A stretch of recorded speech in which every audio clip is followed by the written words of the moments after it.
So I got advice for your fantasy teams. Welcome back to the Injury Pro Fantasy Football Podcast. I'm your host, Dr. Edwin Porras, Doctor of Physical Therapy, Medical Analyst, FantasyPoints.com. Gracias por tus oídos. Another quick hitting podcast today. We're going to talk about three different guys: Jordan Love, Puka Nacua, TJ Hockenson.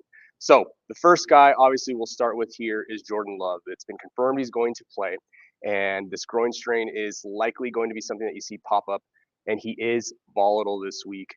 Not that he's Michael Vick, but his rushing's probably not going to be what you would expect it to be, and it really hasn't been all year because he started the year with a knee injury as well. However, his passing ceiling's still there, but he's volatile, right? He's probably not a guy you need to start in single quarterback leagues, superflex, 2 quarterback leagues. That all makes sense with Jordan Love, but he is highly volatile. That re-injury risk is going to follow him, specifically this game into the next. So he's not a cash game play either. His receivers, though, as long as he can stay healthy, should be fine this week. Next guy, Puka Nacua, is coming off of what Sean McVay called a banged knee. Not entirely certain what that means at this point. It's been up and down with him. If we assume this is the same PCL sprain that he's been dealing with since camp, then he is going to be highly volatile. In situations where you're just trying to keep your division lead or your first, second in your division, really, there's no need to play Puka Nacua at this point, even though the Seahawks defense is bottom 10 in NFL EPA. Their passing defenses, the Seahawks passing defenses. So he's still a decent dart throw in tournaments, bigger field plays, rosters where you're still pretty limited in terms of depth.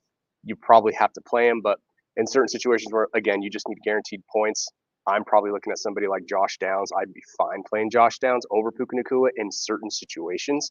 Obviously, it's going to depend a lot on your league. I get it, not in your league.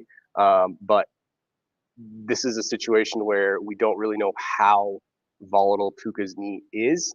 He came back in week 1 after being down for a while, re-injured it, then came off IR, had over 100 yards receiving. We just don't know what we're going to get at this point with this knee injury. So really, you can play this by ear, and based on your team and your specific situation, you can choose wisely. Last guy here, TJ Hockenson. Hockenson is coming off the ACL. He's not quite to that. Well, off the top of my head, he's about 9 months at this point. The best comparable tight end coming off an ACL is Rob Gronkowski. Rob Gronkowski came back really quickly, about 8 months as actually when he came back. He saw somewhere in the neighborhood of 50 to 60% of snaps right off the bat. They did, throw a lot of end zone targets, red zone targets to Gronk in that specific situation, but I would not expect a big week from TJ Hockenson. You might see a flash play here or there. Maybe they do toss him a jump ball in the end zone, but he's volatile. He's not likely going to play his full allotment of snaps, but you will see the TJ Hockenson that we're used to seeing.